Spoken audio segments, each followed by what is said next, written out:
Velkommen til. Først så har jeg skrevet tretrinsreglen op, og der har jeg så startet med at skrive delta y er lige med f af x0 plus h minus f af x0.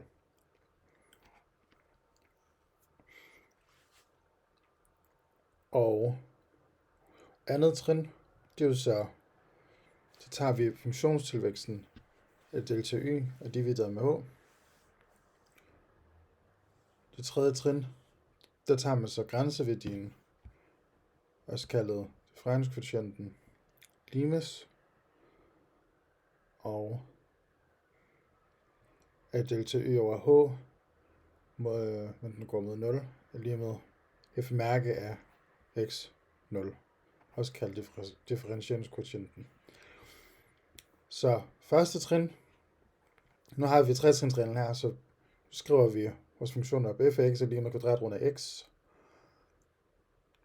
Første trin,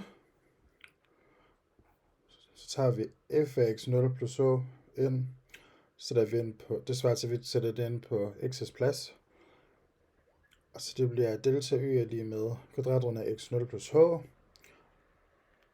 Og så minuser vi så det med f af x0, som så er kvadratrund af x0. Andet trin, der tager vi delta y og dividerer med h. Det svarer så til, at vi siger kvadratrund af x0 plus h minus kvadratrund af x0 divideret med h. Den skriver vi så op. Og nu vil vi gerne lige analysere det lidt. Så siger vi altså, hvis det går med 0, så går det jo ud med kvadrat af x, kvadrat af x0. Og h går med 0. Så hvis både tæller og nævner går imod 0, så kan vi rigtig se grænseværdien, så vi er nødt til at omskrive det lidt. Og derfor så skriver vi så, går vi herover, så skriver vi forlænger lidt brøken, og så skriver vi simpelthen, at kvadratrund af x0 plus h, skriver vi forstilleren op, minus kvadratrund af x0, og så siger vi, ganger vi det med kvadratrund af x0 plus h, plus, når vi minuser herover, så skriver vi plus herover, kvadratrund af x0. Og nu har vi gjort det her ved tælleren, så nu er vi også nødt til at gøre det i nævneren. Derfor så siger vi h gange kvadratrund af x0 plus h plus kvadratrund af x0. Nu skal vi tilskrive det lidt om. Og der skal vi bruge tredje kvadratsætning, som også kan findes i formelsamlingen. Og den har vi så skrevet op hernede. Så a minus b gange a plus b er lige med a i anden minus b i anden. Og det er så kvadratsætning nummer 17. Kvadratsætning nummer 17.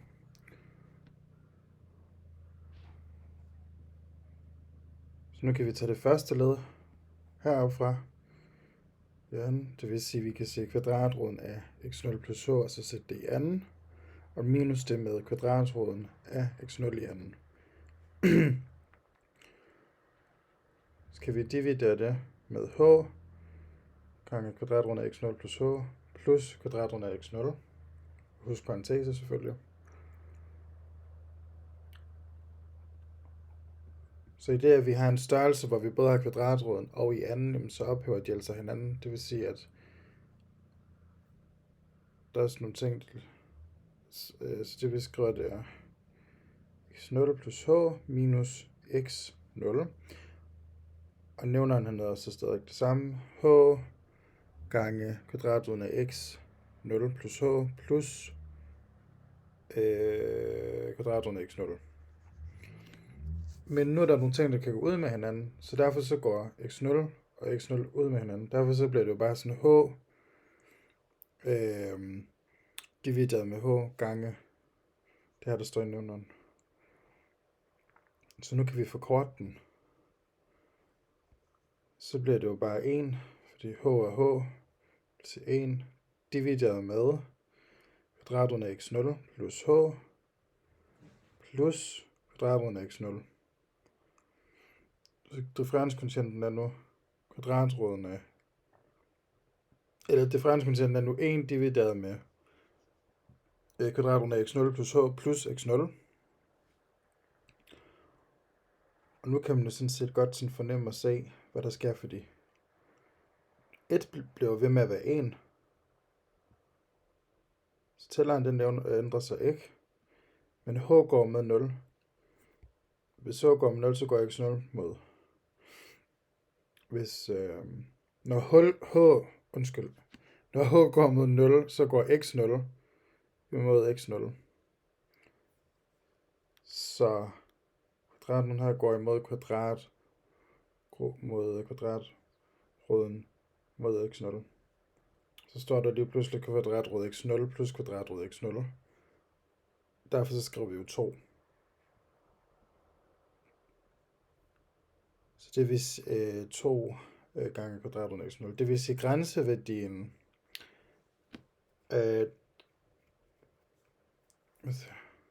grænseværdien for x0 er altså grænseværdien for h går mod 0 er altså 2 kvadratrod af x0. Og nu kan vi faktisk skrive det op hernede. F mærke af x0 er lige med 1 over 2 af kvadratrod af x0. Og det er selvfølgelig kun, hvis f af x er lige med kvadratroden af x. Så ja, det er sådan set det bevis differentialkvotient. Når man differentierer en funktion, så finder man tangenthældning i et bestemt punkt, og den hældning, man finder, kaldes differentialkvotienten i punktet. Så vi kan starte med at finde hældning i et punkt, ved ligesom at starte med at gå et stykke hen af vores x-akse. Så lad os sige, at vi har et punkt, der hedder x0, som er her, hvor pilen den er, hvis du kigger på pilen. Så kan vi gå hen af x-aksen, for eksempel hertil, og det punkt kan vi så kalde h. Det vil så i det her tilfælde hedde h3. Så vil man sige x0 plus h, f af x0 plus h. Man vil så kunne tegne en sekant. Så hvis vi går op her, så f af x0, det er jo her, bam, så tegner vi et punkt her. Og hvis man går op af hertil, bam, hvor man rammer grafen, så vil man kunne tegne et nyt punkt og lave en sekant, lave en ret linje igennem, som man så vil kalde en sekant. Og den vil så gå igennem 2 punkter, og derfor på grafen, derfor vil den hedde en sekant. Så hvis man nu gør h mindre, så nærmer man sig jo ligesom det her vores faste punkt, som så jo er vores tangent her, den blå linje, ikke også?